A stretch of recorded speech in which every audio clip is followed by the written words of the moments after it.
in the mid lane, and the duo of Creatine and J-Ree. And over on the red side, it is Fnatic, with Soaz up top, Cyanide in the jungle, Peke playing mid, Reckless as an AD carry, and Yellowstar playing the support role. Well, the teams are about to choose their champion, so let's see how you guys voted on this match. According to your clicks, you picked Fnatic by 64%. It's a recurring theme that people are picking Fnatic. However, 64 to 36 for, let's be honest here, the winners of the spring split against the last place team of the spring split. That just shows you how things have changed. It really has. And Europe in the summer split is once again showing just how equal all of these teams are, just how evenly footed they are. It is early days, and of course Fnatic winning early but losing late. That'll also make you, turncoat just a little bit. If you only support the winning team, you're not going to be voting for Fnatic in this game. For picks and bans, Millenium blue side, they're one of the few teams that banned Kassadin on blue side. They did it yesterday. I expect them to do it again. Even though Kerp, in theory, can play Kassadin, towards the end of the spring split, we got it out of the Millenium members in an interview. It doesn't look like he's comfortable or confident enough to play it at LCS level. So that does allow Fnatic a small advantage. Not only do they have the option to pick two OPs, but they can almost rely on Millenium removing Kassadin from the pool for them. That's the thing, it's almost strange that a mid laner at this level is not comfortable on Kassadin. The other side of the coin is that, do you really spend that much time learning a champion that's, even if you do get good on it, or especially if you do get good on it, it's going to get banned away anyway. It's a difficult scenario to be in, but it does force Millenium's hand when they are on blue side. That is the very important thing to note. If you know Millenium, if you've researched them, you as Fnatic can run the risk of not banning Kassadin until your final ban, because if Millenium take it away, you get that like extra one to play with. So it is something that Millenium either need to decide what they do or work around. I mean, if they know they're going to ban it, they're never going to play it. They were going to ban it red side anyway. Hell, maybe to them it's not a disadvantage, so to speak. So what do we think to the bottom lane? Because we mentioned earlier on Kog'Maw, Nami, a pairing that Millenium went for yesterday. I imagine that Twitch is going to be taken away from this one. Getting through, of course, for Candy Panda in our last game. We can stop theorizing. We'll just find out exactly what these two teams are going to go with. First ban out of the gate here will, in fact, be Lulu. Interestingly enough, not a champion that teams have really been banning against Fnatic up until now. No, because they haven't necessarily been too afraid of it. Soaz and Lulu has not exactly been mind-blowing in recent weeks. Did play a lot towards the end of the spring split, so to speak, but no focus on those AD carries yet. And we know that Creatine and Reckless both like to play that Lucian. Reckless has been playing Graves recently, for better or for worse, and there are options available to them. But that Twitch is still up, as is the likes of Lee Sin, which is a jungler that both Cotnex and Cyanide have both played in the past. You said Elise gone, Eve gone as well, so a couple of big jungle bans coming out. Leaves, of course, the Lee Sin, the Kazakhs, two champions that, well, you have to play as a jungler these days. Cotnex, of course, has been favoring more the Kazakh side of things, and we've seen him so strong so many times on that Kazakhs as well. Yesterday, of course, not quite working out for them against Alliance, but I almost want to wipe that game away because the loss against Alliance was just not a game that Millenium showed as anything from. Either way, there is the Kassadin blue side ban that we expected from Millenium, and there's Kazakhs taken away. So two junglers aimed straight at Cotnex. I'm much more interested to see if this is going to be a first pick Lee Sin. Yeah. In terms of your like super high priority junglers, Elise, Lee Sin, Evelynn, and Kazakhs are right up there. And with three of them being banned away, this puts priority on Millenium. Do they want to maybe take a Twitch for Creatine, who can carry games, or maybe give the Twitch to Fnatic? Do they want to lock in Lee Sin, which is what I'm expecting? And this could be a Twitch Lucian lock-in now for Reckless and Yellowstar. The question is, what does Cyanide run in the jungle? You know, does he want to go for a Jarvan? Does he want to run something a little different? You know, because the primary, the go-tos are no longer available for him. Yeah, we said if we think back to Season 3, we had a holy trinity of AD carries for a while. Right now, it's basically 4 junglers. If it's Shaco, I would literally... Yeah, he's trolling us. Yeah, I'm not going to believe it. There's no way he's going to play Shaco. There's 4 junglers right now that most people are going for. Really, the only exception is maybe Yorick that we've seen come out a couple of times from Airwax. I don't expect it to be Skarner either, but... It really could be. You know, it could be. There's a lockdown. It could be a Shyvana we've seen run in the jungle before. There's options. My gut tells me Jarvan. My gut tells me Jarvan did receive some tweaks earlier. Mostly focused towards helping him in top lane with some damage. But Cyanide's got 2 seconds left. We still don't know. We still don't know what that jungle is going to be. And I don't even know where to theorize. I don't even know where to look. If I were Cyanide, I do think the Jarvan might be likely because Cyanide was a Jarvan player last year. So he does have that experience and that knowledge to fall back onto. What we do know from Fnatic's side, though, that we're going to have Twitch in the hands of Reckless. Played Twitch once so far in the summer split against the Copenhagen Wolves, where he ended 7-1-10. Fantastic performance there. And they'll have Thresh for Yellow Star as well, which, you know, he's not been a big fan of Thresh in the past. He's admitted that openly. Played it against SK in the opening game of the split, but not really gone back to it since. On the other side, Millenium also taking their AD carry Lucian and the Shyvana lock. What I really like about the Thresh lock-in is something that Yellow Star didn't do last week against Vander. He picked Morgana when it was available and gave Vander Thresh. They really struggled in the early stages of the game.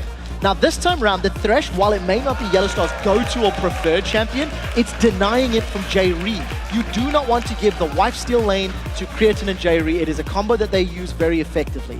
I do want to touch on mid laners. LeBlanc is up, Needle is up, Ziggs is up. I'm expecting probably 2 of those 3 to be locked in, and I don't know where they're going to land for either Kerp or Peke. Kerp played LeBlanc first pick against the Lions yesterday, did not have the impact he was looking for, may need to find something else today.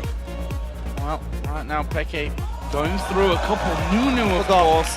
Yeah. Nunu in the jungle here, going to be coming out for Fnatic and for Cyanide. We've seen it before from them, of course, already in months past. I think we can say Nunu never really was a big pick here in Europe. Of course, so a lot more in Korea. Right. I don't think we do it right. I think Chinese jungle Nunus are probably my favorites when I watch any of the regions. It has been played in Korea by a few specific teams, but I do feel that the Chinese teams do it better.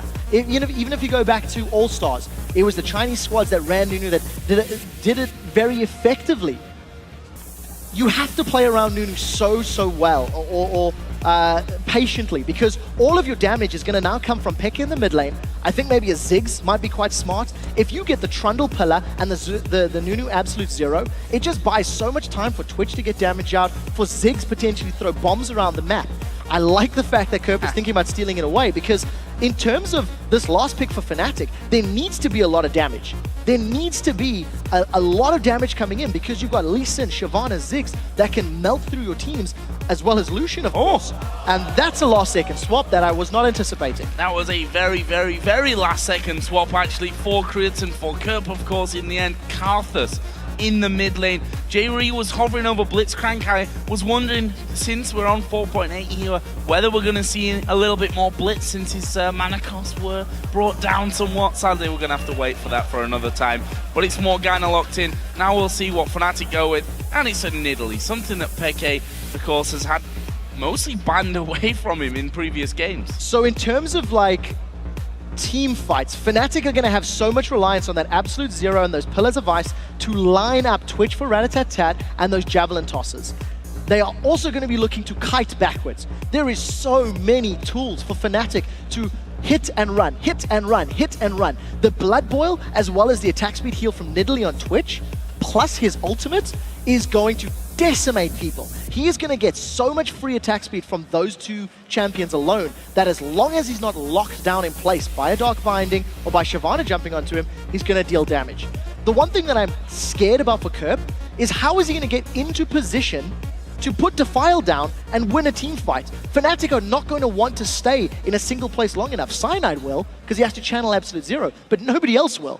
Trundle's going to be moving around, Twitch is going to be moving around, Thresh is going to be moving around. So there's so much pressure on Kerp to get in the right place, to get the Defile, to get that Death-Defied passive down. I'm not a believer yet, but he has to convince me. And the fact is you're probably going to get speared down to half HP before you even get close anyway. But guys, now that the champions are locked in, who do you think has the advantage? Let us know by tweeting hashtag MILWin or hashtag FNCWin to @LOLesports, and we'll see a little bit later on who you think came out ahead of Champion Select. It's a difficult thing to read, because I think this Karthus pick is going to have a difficult time against the composition of Fnatic to really get in a key position. But I like the rest of the damage from the squad, so if Lee Sin, Shyvana, and Lucian do a good job, hell, you just press R as Karthus and you can win a fight that way. So I do like that tool, but on the same token, how good is Cyanide's Nunu, because if it's not good, he's not going to have the presence. Well, here we go. In-game Millenium versus Fnatic. A lot of questions to be answered with this one, considering the fact that Millenium had such a great week. One were outplayed and frankly obliterated by Alliance yesterday. I said after that game that Millenium probably just want to scratch that one almost from their memory and move on with things. We'll see if they've done that here today. Fnatic, however much slump or on a downward spiral or whatever you want to call it that they may be in right now, they are always going to be a threat. Can't deny that fact. And they've got champions, with the exception of their Nunu, that are very, very scary. If Peke starts landing some good javelins down, that can completely control the tempo of a game. Absolutely loving the energy in the crowd today, celebrating the ward placements. Now, Millenium are a team that do well at level 1s. They didn't go for a blue trinket invade this time, but they've got all five of the members of their team. If they wanted to try to control the blue buff and deny that from Cyanide, that would buy them a lot of time. Cyanide on this jungle Nunu is very dependent on that blue buff if he wants to have good wave clear. But he can, of course, go for some strong counter jungles, thanks to their Consume, and thanks to just the power of Consume Smite, now that, of course, Smite is on a lower cooldown. The only reason I say that, it has been a while since we've seen Nunu at the EU LCS level. And it'll be interesting to see how Sana handles himself. Yeah, it's been a while since we've seen a new, if that's what you want to call it, or an EU new, something like that anyway. We'll find out how good Cyanide is on it at the moment and how effective it's going to be. Certainly will be better than my terrible jokes, that's for sure. Yeah, keep a lid on the Panzer, because they could snowball out of control very, very quickly. It does look like Fnatic are going to try and do a counter buff because of the positional play Millenium did earlier on red. This is so smart. Millenium have baited Fnatic to come in, but they've gone a little quickly.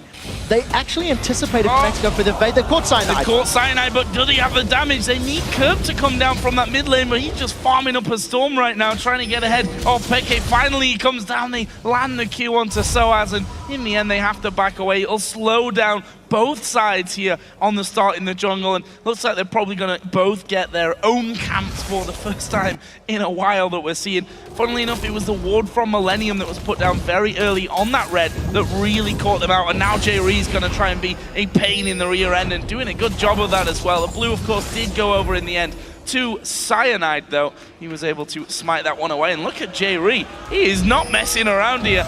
All the way up on the enemy side of the map, putting down the pressure like an absolute boss. Where is he going? He doesn't care. I mean, there's two guys in vision. He knows that Niddle is in mid lane. No problem. He's delayed and slowed down both Soaz and Cyanide. They've missed out on the Wolf Camp. It's delayed them getting to red buff. It's allowed Creatine to have solo farm experience, which will give him a level advantage. That was actually a very smart play from J-Ree, and maybe I got a little overexcited regarding the red buff invade, because it looked as though Fnatic were anticipating a buff steal of their own. Fnatic had started the lane swap and went for an incredibly risky steal. They were on the side of the map where Millenium had a numbers advantage, and they ran the risk of being surrounded. I think they were lucky to get away unscathed. Now this is the smart play. They've grouped up on the side of the map where they have the numbers advantage, and they're going to try bully Millenium into giving up this ward. Double trinkets are best trinkets, and they're going to have this. Said it before that two wards are always better than one, and there's no exceptions to that rule. Blue Wolf going here over to Cyanide once again.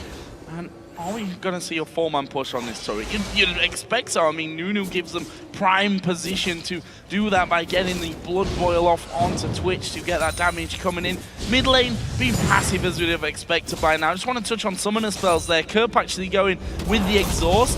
If we remember back to what Froggen was telling us about Karthus and how he really prefers to have Ignite and really basically throw your entire mana pool out there at level 1 to do the damage. Look at J-Ree. Not going to be the same here. There's a cleanse for Xpeke, which we're going to see in action there, but will it be enough to get him away? There's a lot of damage coming in. No dive though, play it safe. Yeah, if 1 or 2 more attacks plus an Ignite could have resulted in a kill. Exactly. Down to 200 hit points at level 4 plus Ignite, that would potentially have been first blood. At the end of the day, J-Ree is doing very well with this roaming support Morgana.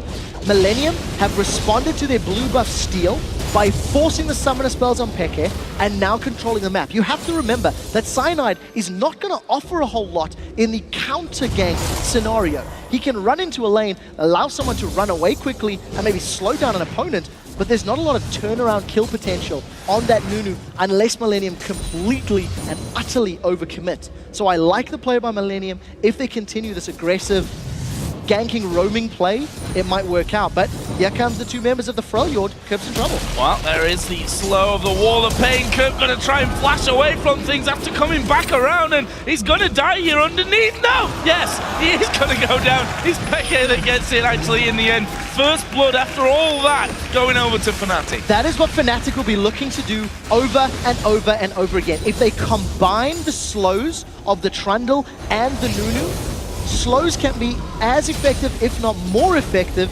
than snares or roots, for example. So very nice play by Soaz. He still hasn't gone to lane, hasn't put himself in a position where he can just be shut down by the 2v1s, for example, and grabs himself an assist off a very interesting combined gank. It's not often you see Trundle and Nunu ganking for mid lane at 5 minutes. No, and I think Kirp could have possibly done that better as well. We saw how he did a circle back around the pillar before flashing back into the lane. We could argue about that all day, I suppose, and don't really want to say that Kirp did anything other than to the best of his knowledge there, but you always have to wonder in those little scenarios. Either way, it leaves Fnatic, of course, ahead now with that 1 kill, although that is not by a huge amount of gold. And for the reason that Kirp, despite his death, still out farming there. The 80 carries, a couple of CS difference. Karnex is leading on CS when you look to the junglers as well. Yeah, you expect Karthus to win the CS though, especially pre-6. Those lay wastes do so much work in pushing the lane, keeping Peke on the back foot, and it is quite difficult to CS with Nidalee, especially against larger waves, until you get that AoE of your Cougar form. But I do want to see how Fnatic handle themselves as this game progresses. J-Ree is continuing to show a desire to roam. It's going to throw out the Dark Binding, which goes way wide, I'm afraid. But Cyanide, again, there's not a lot of threat here. There's not a lot of times you'll see a support literally bullying a jungler away. Nunu is going to be a lot more utility reliant. He needs to get the blood boils down. He needs to deny the attack speed with the use of those snowballs, and ideally get a good absolute zero placement. All of Millenium are here, and they're dealing with 4 members of Fnatic. Reckless couldn't join in for this next blue buff even if he wanted to, so we'll see how long Millenium do this blue buff dance. Kevin's actually going to TP away here, going to keep this top outer turret alive. But that was pressured a little bit by Reckless, who, once again, we find it that a lot of these top 80 carries are left by the rest of the team. When it comes to these 2v1s, the support say, okay, you really don't need me right now to share the XP and take away from you. We're just going to leave you alone. You're going to be safe anyway. You just farm up whatever you can in there, as Peke does get his blue buff. Similar scenario there as well at the moment on the other side for Creatine, who's actually slightly ahead here in CS. J-Ree has now gone back down to help him out, but as far as those things go, it's pretty much been 80 carry versus solo lane for quite a while in that top and bottom side. Yeah, this is a super interesting start to the game. Oh, there's a gank on Peke in the mid. Slow down, and again, the cleanse going to be used as he goes through it. Nice use of that, and Peke stays safe. No real problem for him, especially since he's now level 7, has the Cougar form as well to just pounce away from it. So Summoner Spell blown. It is around about a 3-minute cooldown for Peke at the moment, so there is that window where he can get punished. And this is the interesting thing. Both teams have been roaming around the map, and like if you've watched competitive league for a while, you go all the way back to season 1 when roaming supports and jungle Nunu were the default. That was this style of play when Alistair used to reign supreme. The only reason I highlight that, the bottom tower will fall for Fnatic shortly. Creatine's done a pretty good job, but that's because Soaz has spent such an extended period of time moving around the map, trying to help the rest of Fnatic. Fnatic again with the roam in the lane swap. They're going to look to challenge blue. Looks like it's smited by Continent, so they've denied that from Kirp, which is very important. It delays his tier stacking, reduces the cooldown on Requiem, and it actually looks like Fnatic have done a pretty good job at pressuring mid. Stops also the likelihood of a fast dragon attempt for Millenium, of course. The blue buff Karthus very quick at taking down both the Baron and the dragon, so not really an option, and I don't think either team's feeling quite comfortable enough that they've got enough real control over the map right now to be thinking of that big objective down on the bottom side of the river. But here's a bit more pressure maybe coming Peke's way. But as I said, he's already gone No past cleanse. that level 6 point, and he can jump away. No cleanse for him, though, and there is the wall of pain coming down. The Q is dodged, and that will be the end of that. Little uninspiring there. I think Cotnex anticipating the dupe. Peke anticipating the anticipation. Manages to sidestep appropriately. This has become a war of attrition between Kevin and Soaz specifically. The solo laners are all, your AD carry and your mid laner have been doing pretty well to keep at a basically like league standard CS level. Around 80 to 85 is what you expect from LCS levels at 10 minutes. Now we see Cotnex, he's going aggressive. Ooh, very aggressive as well. Onto Soaz, there's the kick against the wall. Spears come flying through, and in the end the turret goes down, but it's Soaz who pays for it with his life. Look at Jerry. They want to play Dark Binding onto Peke. Oh, he'll land as well. Cleanse isn't available for him. They should surely get this one. Flash, though, is up for Peke, and he flashes back behind the turret. Can Millenium get this tower? There's enough members of Fnatic to defend, and they're not even going to commit for it. So a kill for a tower is a trade Fnatic will take. And Soaz, I think... Oh, there we go. Okay, so he bought an Avarice Blade and immediately sold it. So he's not going to lose gold for that one. He will have the buyback option. I don't like that. But I got panicky for a second. And because of Soaz roaming and moving around the map, and it actually doesn't even look like he wants to face off against Creatine, he's down 16 CS to Kevin. He has been involved in a kill, so he does have that assist to his name and some experience. But now all of a sudden, Fnatic, they are the ones trying to make the plays. They've really tried to deny this blue buff. It will be respawning in a few minutes' time. They've got wards down, and Fnatic again just trying to prevent Millenium getting hold of their own resources. Tribush ward actually will spot out Cyanide. They'd already seen Yellow Star and Soaz moving in to this top outer turret as well. Nothing that they can do though. They're simply outnumbered there. Fnatic coming in nicely. They're going to let some of this CS go to waste so that that doesn't go over in the end to either Kevin or Cotnex. The turret goes down. That'll be Fnatic's second one of the game. That leaves them a little bit of gold in the lead. Not masses of gold though. No, it's not. And you have to remember that Fnatic were 6 towers up to 1 yesterday against Gambit and still managed to lose the game. So Millenium are going to get their first tower on the board. This should also put them ahead in gold, I believe. And the one thing we have to keep our eyes on Soaz. Alliance kept Soaz down for a very long time and it helped them win. This was of course a Shyvana versus Jax matchup. Soaz on Trundle will be able to steal the tanky stats of Shyvana, which is a great ability to have, and I think he's going to be very important from a utility perspective. Jerry once again wants Peke. Cleanse is available though. Coming up behind him, no flash cleanse is there, no Dark Binding landing onto Peke in the end. Instead, Cyanide comes around and says, throw it at the Yeti and all will be good. Doesn't lose any health. Peke was down to less than half, but not the scariest. Could have been a lot scarier if Cyanide wouldn't have been there at that moment though. So something that you highlighted was that Kerp was running exhaust earlier on. Jerry is also running exhaust, so it's a double exhaust team. That's interesting because of the limited number of threats from Fnatic. So if those exhausts are well timed, it will help them secure objectives. I don't think there's a blue steel possibility because it's going down too quickly, but there is a teleport coming in from Kevin, so there may be a follow-up fight. Are they going to follow through? Wall of Pain goes down. Whoa, Yellow Star. That is a box out of position, but in the end, no one was looking. Yes and no, because the Trundle pillar was off to the right of the river and the box was off to the left. So what it meant is if Millenium wanted to engage, they needed to get through one or the other form of CC. I anticipate Fnatic will do that. I think they will layer their CCs, Absolute Zero Central, box off to one of the sides, pillar off to the other. You don't want to stack them all on top of each other because you don't create a zone of control to buy Reckless and Peke time to get the damage down. We'll see if it comes to pass in the next few minutes, but I think it's intentional. Very possible. If it happens again, then I'll believe you on that one. I still remember Yellow Star throwing everything down in the bottom Tribush in the sprinklers. So he's never done that before. Never done it. First time for everything here. Fnatic are going to be stacking up a couple of men in mid. Of course, the outer turret was already taken as their first of the game just a few moments ago, or a few moments, it's a few minutes by now. We are already here at 14 minutes into the game. What I want to just take notice of is the ward situation. You can see that again, Fnatic going to put down big pressure, deny Kerp another blue. That's a third blue in a row. Fnatic have gone for an aggressive move on. And at 14 minutes on the clock, Soaz has finally overtaken the 1 CS per minute bracket. This is the first time that Soaz has got his hands on any form of creep score, and that minion wave does appear to be pushing towards him. So we need to see how Soaz is going to manage this, if he's going to decide to freeze it or push that wave down. He has teleport available, which means there are tools, but I think it's very important for Soaz now to get some experience on the board, get some gold on the board. Jairi playing with his life. One good spear will kill him.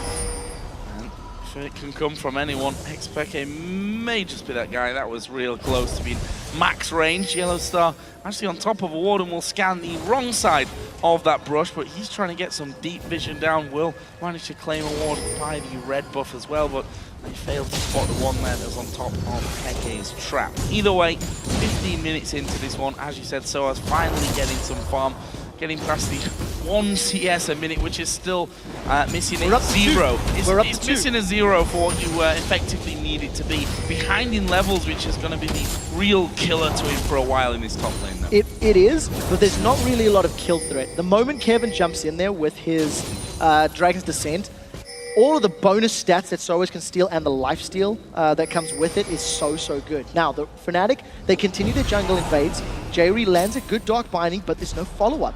And Fnatic have just put such a strong emphasis on this objective control. We do see Culling coming out. They've caught Creatine. Hook comes onto Creatine. I don't think they've got the follow-through for it here, though. And Reckless actually catching the tower aggro there because of the poison that he's thrown down in Creatine's direction. But that's 4 men there for Fnatic. They've got Blood Boil on the Twitch. They just need to wait for that next minion wave to actually come across. In the end, it looks like they decided that they're not going to be able to carve an opening. It is quite difficult to get through that Lightbringer queue from Lucian. It is pretty good wave clear. And I think if you combine the rest of the wave clear from Millenium with Karthus and with Morgana, it's unorthodox, but I do think it should be relatively effective. If you actually look at the side of Fnatic, there is no safe wave clear on their squad. So if Millenium ever do get themselves in a siege position, they theoretically could push Fnatic back. But SK showed yesterday against a Nidalee, they are very scared to siege up because they don't want to run the risk of being counter-engaged, don't want to run the risk of being jumped on. Don't really know if a Trundle and a Nunu can turn around a siege, but for the time being, if Millenium can go even, then force Fnatic to defend, I think Millenium have got a better composition to keep Fnatic at the towers and play a little safer. Okay, pouncing a little bit too early as he's going to get hit by the wall of pain. I think rightly so, choosing not to use his cleanse at that moment. Really enough threat from Kerp. If Cornex had been there a few seconds ago, that may have been slightly different for him. But this mid lane, been pretty much as expected. He has a couple of ganks here and there, forcing a few summer spells out, but honestly, it's been more about getting the farm going and Peke currently having the better time. It'll be interesting to see how Fnatic prioritize this next blue buff and the dragon. Because unless my math is totally terrible, they should be spawning within a fairly close time frame. Look at the vision that Fnatic have given themselves on the red side of Millennium's jungle. That is just littered with wards. The moment Millenium move through either for the buff or to get towards a dragon, Fnatic are going to have all of that information to play with, and they need that deep vision for both Nunu and Trundle to get in appropriate positions, and for Peke to land those javelins. Without having appropriate jungle wards, Peke is not going to be able to poke them down enough before a big team fight breaks out. So a lot of emphasis will be on positioning for Fnatic as this game continues to expand and become more about movement towards these objectives. They're just getting caught by the binding of Jairi, but he's pretty much alone there, is Jairi. Lucian down in the bottom lane. Shyvana was back at base, and the other two actually in mid lane for now, so no real pressure back there from Millennium, kind of allowing Fnatic to come in and say, okay, you're going to push us away from it, get your wards down, we'll clear them out afterwards, but it's all going to be about Dragon, and we'll see how that all works out here, because that will be coming up in 10 seconds. Blue buff just picked up. Millennium will secure their own red, so those wards not in there for the invade, but for this impending Dragon, they'll be there in a couple of seconds. I actually think it's very difficult for Millennium to break through a positional play that Fnatic may put together. We do see Millennium, they've got a numbers advantage, and they're going to be shoving down this outer turret, but they don't have the minions to work with. They've caught Peke. Oh, wall of pain down, but he actually gets away and then takes a different route by the Lantern. The spear just dodged there by the Millennium team, and that spear going to be very effective at holding them back for making that positioning move to get in position for the Dragon. There is a lot of damage from Soaz as well on the inner turret. Finally, Kevin does come back away, and that will be enough to sending packing. We should notice both TPs are available for the top laners should it come down to this Dragon fight as another spear lands. That Javelin could have just given Fnatic Dragon. Because of the fact that the Soul Shackles is not available from J-Ree, the opportunities and possibilities of a fight are lower. But Millenium, they want to contest for this. You touched on that teleport. Here comes Kevin. Teleport coming down. It's going to be taken though by Fnatic. Cyanide going very low. Takes a Lantern to safety. But it's Soaz now that's out of position. That is going to be a pillar that seals his own fate. And he's going to go down here. That's Creatine picking up a kill. In the end, we did actually see Reckless finishing off, but it's going to be a Karthus Requiem that gets them a kill back. Can they find Peke? Where's he going? Peke was trying to get back, but Lucian surely going to block off his path. There is Creatine! Lantern! Oh! The double auto attack from the Light Slinger going straight through there and both landing for another kill for Millenium. Very, very well played by Millenium. Fnatic tried to rush the Dragon down, but unfortunately, they didn't manage to stack their ultimate. Cyanide was on full retreat, so because he couldn't offer that zone of control with absolute zero and stack it with the Trundle Pillar and the box, for example, in a perfect world, it allowed Millenium to run them down. I said, how does Kirk get in position? And you're about to see the answer. Fnatic are split up, completely split up. By the time Soaz arrives, Fnatic are in full retreat. Absolute Zero has done nothing. The box from Yellowstar, now yes, it blocks off the wall, the entry, but it's too late. Kerp is already in position. Kerp has already, got the defile down on absolutely everyone. And then just a good play there by Creatine. He's in trouble now. Oh, he's dead. In fact, Peke will pick up that one. They're going to go for Kevin, who will use his ultimate to actually move away from it. The spear will connect as well, but he's tanky enough right now to actually get through from that. While the replay was going on, you saw in the bottom left-hand corner of your screen that the outer turret of Fnatic was removed from the map by Millenium. And look at this, Fnatic going for Baron. I'm not sure how aware Millenium are of this. Now, if Fnatic use their poke correctly, they could work this up, but Millenium do seem to be aware. There is no Requiem nor Flash available for Kirk. Baron is down low. That's a great spear. That may just be enough to stop them from going in. More spears flying through. Baron is down to 2,000 HP. Hook coming in, they go in, and it's Fnatic that do get the Baron in the end. But what are they going to pay for it? Right now, one man has gone down. Reckless also going very low. Will flash away. Kevin's going to try and chase him through from this one. There's a lot of damage. There is the stealth up. Can he escape from it? Millenium on Kevin trying to predict his path, does get away in the end, and it's Fnatic that secure Baron. 2 for 1, it's not over yet. It's not over. Jerry's shield. Peke not going to be able to hit him, but he pounces away from the binding. That is sure death here for Jerry. It is, and all of a sudden, Kevin's going to get chased down. And it's a hook. A hook lands from Yellowstar. The play will knock him back. It's another kill. Is this a double kill even in the end for Peke? Fnatic secure 4 kills. They secure Baron. They secure absolute map control. And Millenium, they just took too many skill shots and too much damage early on. Millenium commit to this fight. They have very little to work with. There was no Requiem there, no key ability. J-Ree is on full retreat. The rest of Millenium are picking a fight, and J-Ree is a little confused and in and out. Unfortunately, couldn't offer a whole lot to that fight. Gonna go ahead and say Scumbag Peke. I'm pretty sure that Lantern was actually meant for Reckless to get out of danger at the back of the Baron pit.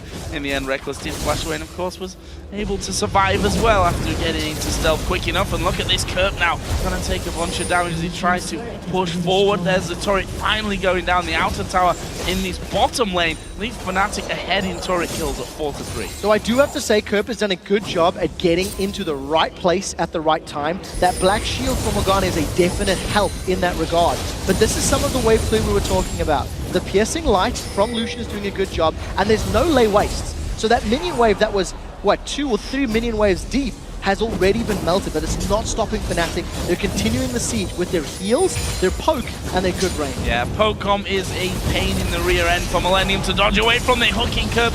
Don't want to follow through for it, but Spear's now going in. Actually, Peke, previous binding that came out, he almost pounced into it in Cougar form before it timed out of position, of Fnatic tanking up the turrets. As you said, because of those heals coming out, they can afford to do that. And that is super smart play. Yellowstar positioned so he can pull away the tank who was on the front line. They knew Dog Binding was down, and it is a very high cooldown. Even at max rank, it is 11 seconds. So notice how Fnatic, they'll look for the Dog Binding once it's been thrown out. I do very much expect them to move forward. When they feel the threat is too great, then they can back away. That zone control is so good. Pillar of Ice is strong. If Millennium continue to chase, you just put Absolute Zero down. That was slightly risky by Peke there, going through the wall of pain, actually taking a lot of damage from the late waste, and then you will, of course, always forget that heal from Nidalee at this stage of the game is considerable. There's a culling coming out from Creaton, says he's probably had enough of this one, but he doesn't even finish off the entire minion wave. Meanwhile, as we speak of minion waves, the top lane is pushing heavy in favor of Fnatic as Creaton gets hooked, but again, no follow-through. The question is, do Fnatic want to respond to that top lane? Soaz could teleport and try get some damage down, or they could just rely on the minion wave. The minions will do it. Yeah. The minions are going to grab this for themselves. Somebody from Millenium has to respond, because that wave will start pushing onto the inhibitor turret. Fnatic playing the map fantastically with those minion waves. They built it up many minutes earlier and set themselves in this extended siege. They've got Baron, they've got heal, they've got sustain. It's on Millenium to make a play, and they're feeling forced to do it now. And there we go, Cornex is going to come in. They managed to kick Reckless back, but he will take the Lantern away to Yellowstar. Dies anyway, as Kurt will be able to get that kill. Cyanide won't be able to escape either, and now Kevin has got right in the middle of the team. Peke trying to spear in from the side. There is a run with the speed of Soaz, and they lose 2 men for it. They got the turret, they got the top lane in a turret as well, so not the end of the world for Fnatic. Fnatic should still be happy with the way that played out. Reckless did the best he could to get out of a danger position, but it was just a great play by Cotnex. Cotnex really landed a good collection of abilities to get Reckless into a dangerous position. They lose 2 for 0, but that's a very big minion wave, and Fnatic are still in control of the game. They are still in control of the map, and Baron has worn out anyway on the remaining team members. So good usage of that buff. And Peke is landing some big spears right now. We've seen Jerry forced to walk away from the wards he was trying to clear out, and just 2 of them holding Millennium off the Dragon area right there. Denying as much as they could from their own jungle as well, knowing that it's not very safe for the Millennium guys to be in there. And this is going to be a Dragon played on position and the holding power of this Pokemon. Yeah, Fnatic are just using their abilities well. I'm not as blown away by that sort of Absolute Zero and Trundle Pillar and box as I thought I would be, because under that inhibitor turret, the moment Millennium engaged, there's so much dashes and movement spells from Millennium that they can almost negate the physical slows and the physical terrain that gets put up by that pillar. So as long as Millennium can keep finding those opportunities, they do have the possibility of turning the game around. And you've got to remember, Karthus just keeps scaling over and over, like longer and longer and longer rather, because you can't stop his damage. He's going to deal that Requiem, he's going to deal that Death Defied, and you either have to buy a Zhonya's Hourglass, or get a Banshee's and hope to luck out that it turns on as you get hit by Requiem, so it's a smart pick. Oh, flash by yellow. Flash coming in, but again, we see the damage from the Saint Creaton at less than half HP in a flash like that. We've got a Baron coming up again in 1 minute and 3 seconds from now. Fnatic, of course, did get the last one. Millennium can't afford to let them have a second in a row. They can't, and it's going to be up to Cotnex or Jerry to land the CC that gives them a play to get control back. Millennium are down to their inhibitor turrets. They have nothing else to work with in lanes, which also puts importance on their vision. They've got 3 sweepers right now, and I don't think they've got enough vision on their side of the jungle. So it's even risky for Millennium to be moving around and farming these lanes, because they don't have absolute CS. And here's Cotnex trying to make something happen. Oh, he's gone real deep from that one. The Lantern as Peke goes to the other side. Split up. Reckless going to be the target though, and they're going to get onto him. Peke though, unstoppable as he lands another one. Soaz has TP'd in, and that means the death of J-Ree. It was the Requiem that came in there and wasn't able to finish anyone off. They did get Reckless in the end though, but they may pay the ultimate price here. This could very well be the end of Millennium for now, as Creaton will surely fall as well, trying his best to get away and finish off Soaz. That didn't, Cyanide, sorry, that didn't work out for him. Cotnex, of course, went down right at the start, and that is, unfortunately for Millennium, got it the second time. No one saw it, Peke, you're all good. Baron for Fnatic here. 4 for 2 after Millennium tried to force the play, and Fnatic just responded fairly well. They had enough time to kite to get the damage down. Cotnex is going in! Going in, there's 2 men available for him. Maybe he gets the one of them, but will he get away from Peke? No, he won't. Peke's godlike, showing why teams ban Nidalee over and over and over and over again against Fnatic. Yeah, doing a very, very good job. 8-1 and 2, he's farming up a storm. He's been in the right place at the right place at the right time. And in terms of that previous team fight, he was the one that was jumped on. Cotnex tried to kick him back into the rest of the squad, and because Cotnex couldn't get a good Dragon's Rage, it actually allowed Peke to reposition and start throwing out those javelins. Millenium then became split. They were so focused on killing Reckless, it allowed the rest of Fnatic to back up. And I'm quite happy to see that Fnatic's Blade of the Ruined King Trundle actually is supplementing that slightly lower damage for the Fnatic squad. And they're playing to their strengths very effectively. Cyanide's Absolute Zero, while not game-changing, was still very powerful in those tight corridors because all of Millenium had to run over him and past him to get into the fight. And he still managed to get away with his life. Now Fnatic are on ward clearing duty here around Baron, doing a fantastic job of that as well. Not much going to be left by the time they finish here for Millenium, and by not much, I don't think they've actually got vision of the Baron itself. Here is the push through. Peke actually will join in and watch the spears coming in from the side. There's the first one, dodged by Cotnex. Very good sidestep. Millenium, if they get caught by the death sentence, Fnatic may pounce. On the other side of the coin, Flash and Exhaust is available for Kerp. So if a teamfight were to break out, he needs to use those abilities to get in the center of the Fnatic squad. No Flash for Cotnex. So that's very important. Cotnex may be able or may get shut down. Reckless wants Jerry. Reckless wants Jerry and not risking it too much there. Not going to go too far forward, and Fnatic actually starting to back off. This ward has been a bit of a pain for them because it's meant that they could see each of those spears actually coming before it got over the wall. That allowed most of them at least to dodge that one. Jerry in fact walked into the last one as he stepped back a little bit earlier than he probably should, but the spears, as we said before, 8-1-2 Nidalee with a Death Cap, with a Void Staff, Morellonomicon, the Sorcerer's Shoes, and that's that Exhaust. Dean's Unholy Grail Exhaust is going to be used. The Wall of Pain goes down as well, and Peke's down to less than half HP. This could be the chance for Millenium. Kevin going to dive into the back. Peke going to go low. Soa's trying to tank up, but in the end, he's fallen incredibly low as well. They do finally get rid of the AD carry. Kerp going to catch another spear. He's finished off by an auto attack out of Cyanide, but here comes Requiem. How many will it get? It gets just the one. So that is Fnatic to a T. That is a kite and fight composition. As soon as Millenium engage, Fnatic are on the peel, on the retreat, all the while laying down damage. Reckless has got so much attack speed and move speed that he's attack moving as he's retreating. And Peke landed the Javelin toss that won them that fight. It chunked Creatine so low that the Absolute Zero got the kill, landed the damage. Fnatic once again trade 4-for-1 favorably, and are they going to secure the Baron? It is a very, very good fight for them, and it's just the strength of their composition. As long as they are on the retreat, Millenium are always going to be at a disadvantage. The moment Fnatic stop, Millenium can win team fights, but they haven't been forced to yet. No, and controlling everything here on the map, big objectives all going Fnatic's way. All 3 dragons, both Barons. 4th Baron will Watch Creatine as well. Watch Creatine's HP. Peke's going to get pushed away. Not only does the Dragon's Descent push him, but the kick from Lee Sin, the Dragon's Rage, also knocks him further back. And this just threading the needle. Bang! And he just gets popped by Cyanide. If Creatine had been able to chase Cyanide and Soaz, 1 or 2 more auto attacks could have killed him. I mean, you've seen how low everyone goes to this Requiem. Watch the HP bar. 1 or 2 more hits from Creatine could have got them 2 kills, could have prevented Baron. Unfortunately, Creatine ate a massive, massive spear from Peke, and it prevented all that happening. So Fnatic now in good control. We've seen them siege. It took them a long time. Don't forget that.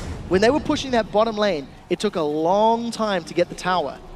And now we need to see how they break those inhibitor turrets, because they're even more difficult to secure. They are, but as it proved down bottom there, it only needs 1 big spear to land, and then Millenium simply have to collapse on themselves and retreat to the next safe place, which honestly there's not many of those safe places still remaining on the map. Of course, every turret outside of the base has already been picked off by Fnatic. A 6-3 turret lead, showing the control that they have over this game. We can see that finally we're seeing a few more Negatron cloaks coming out, so Banshee's Veil's O'Clock, I think, is the time for Millenium here. There's no doubt in my mind. They need to get those up as quickly as possible. And I like the way Fnatic has grown with this comp. I think they're using the Nunu pretty effectively.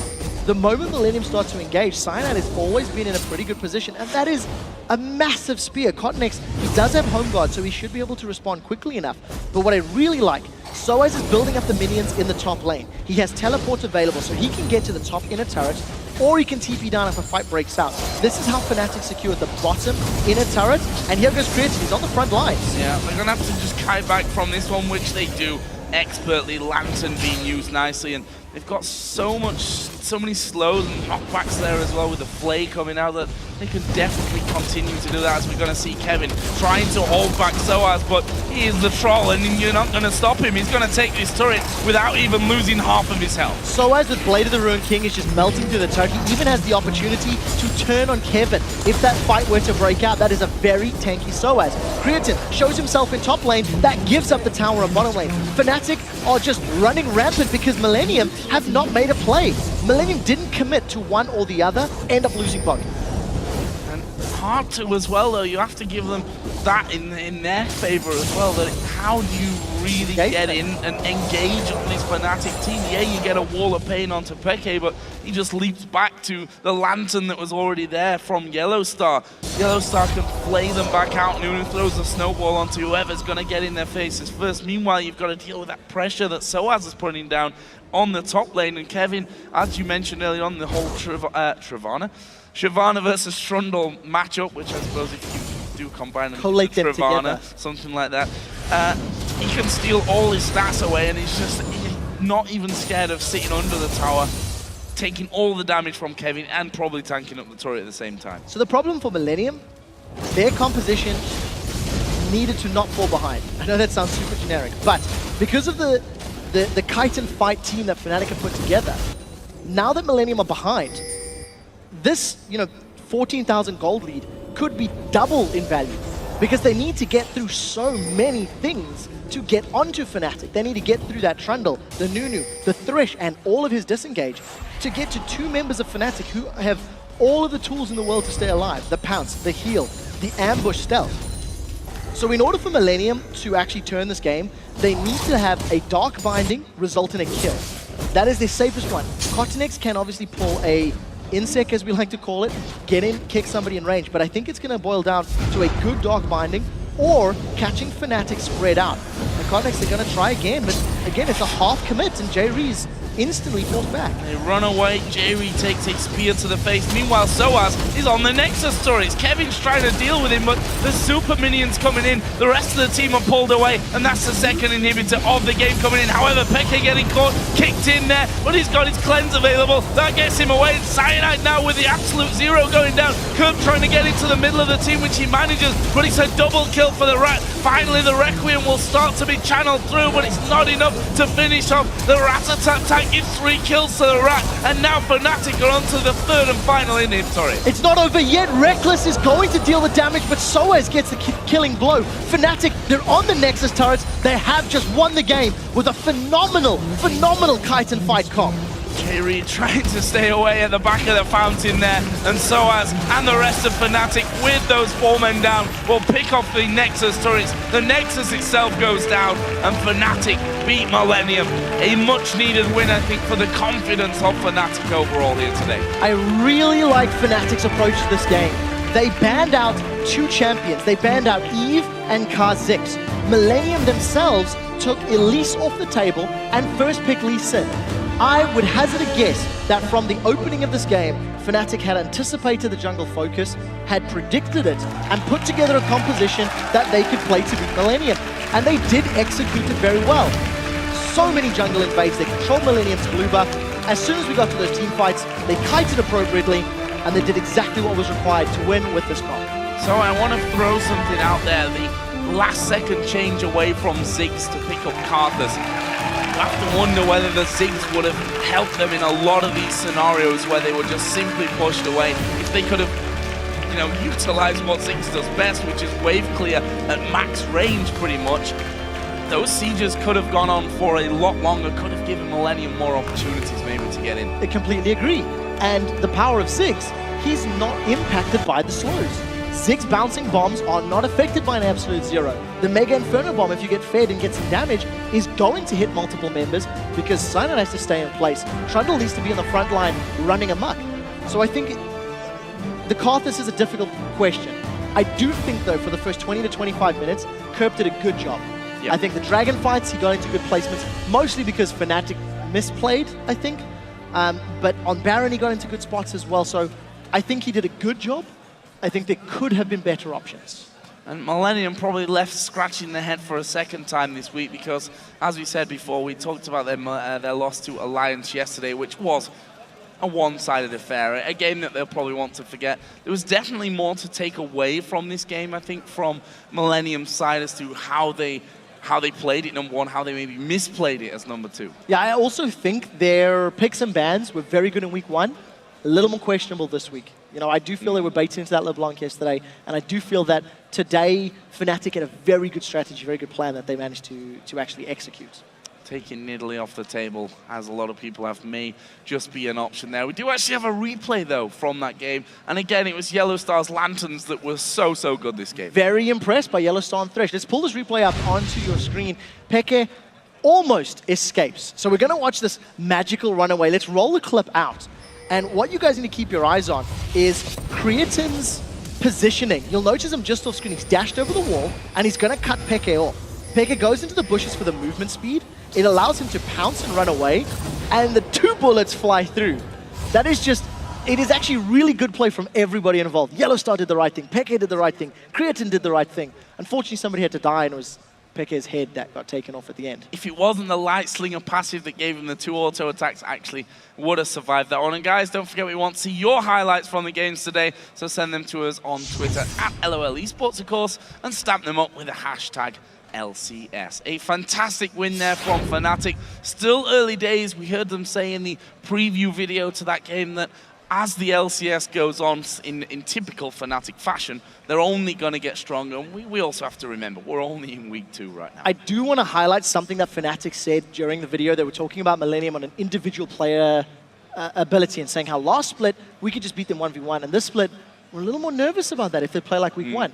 So put together a comp where you negate their 1v1 power. Put together a composition where you can sit back, just throw spears and say, nope, don't want none of that. Throw spears, and if anybody does engage, well, absolute zero, box, you know, pillar of ice, and all of a sudden you negate the theoretical skill. What that does show is a strategic depth to Fnatic's decision-making, which is great to see. Also, just want to just touch on very briefly, Peke, of course, finishing 8-1-8. Great spear performance there for Fnatic. Reckless, who for me stayed quite quiet throughout that game, mopped up in the end, and that's the thing about the right. Even if he stays quiet all game, he still does his job, and the right times, the rat-tat-tat's going to kill everyone. His damage was never needed because of how well the rest of the team dealt with Millenium.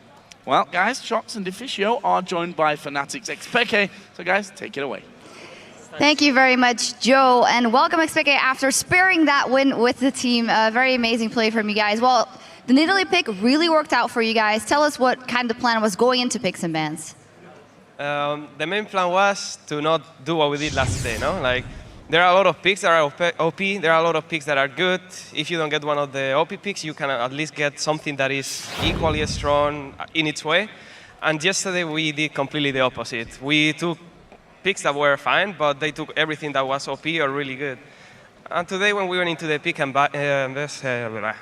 into picks, every one of us decided, okay, let's at least try to focus on getting something strong. If they get something strong, we cannot just take something that might work, but if we are not ahead, their pick is stronger, like Jax, for example. So we were like, okay, let's do that. And we started just doing the pick and phase one by one, realizing what was open. They only can pick one strong pick, so we leave more than one open. They pick one, we pick two, and then we have an advantage. Then they pick 2 more, and we pick 2 more. And pretty much what we wanted is a setup that cannot get outscaled.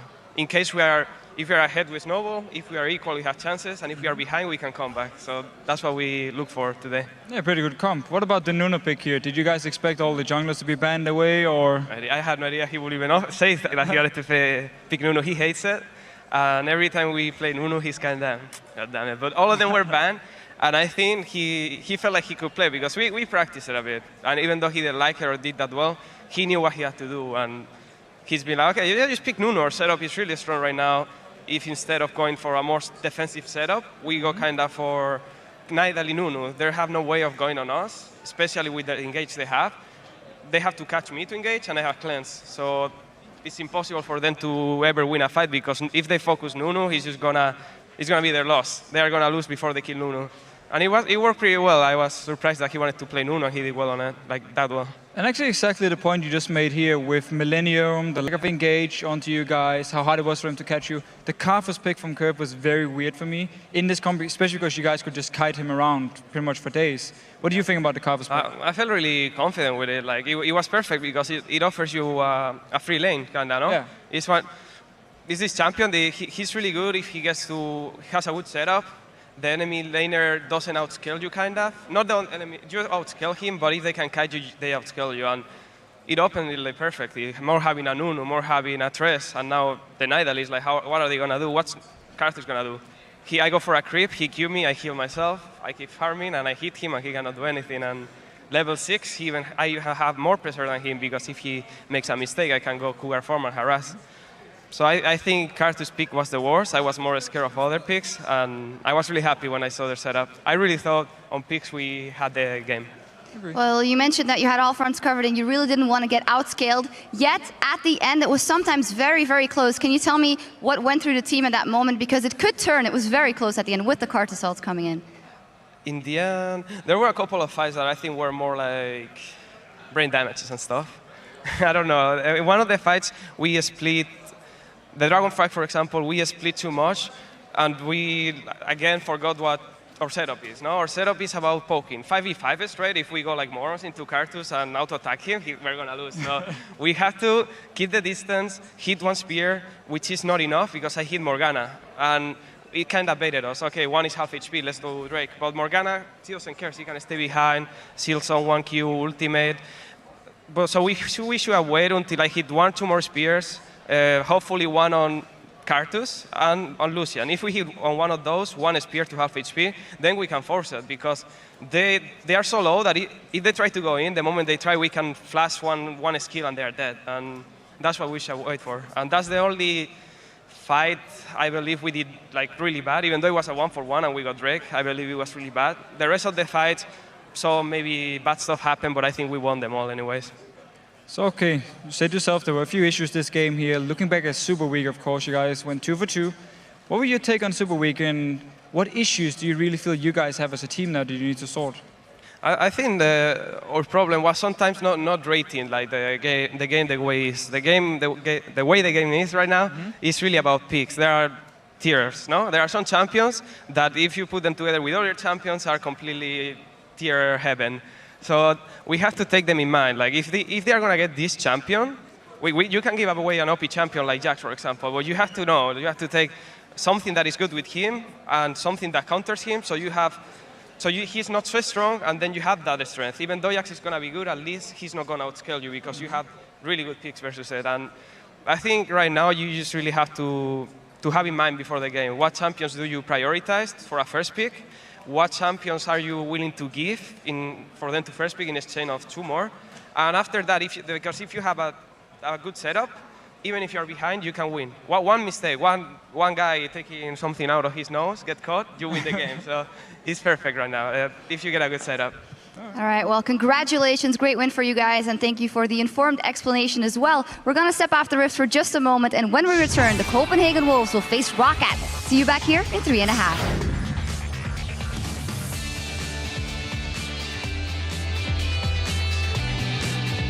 Hey, Kevin, are you gonna eat some sauce today? Can he find Peke? Where's he going? Peke was trying to get back, but Lucian surely going to block off his path. There is Green. Lantern! Oh! He's gone real deep from that one. The Lantern as Peke goes to the other side. Split up. Reckless going to be the target though, and they're going to get onto him. Peke though, unstoppable as he lands another one. Soaz has TP'd in, and that means the death of J-Reed.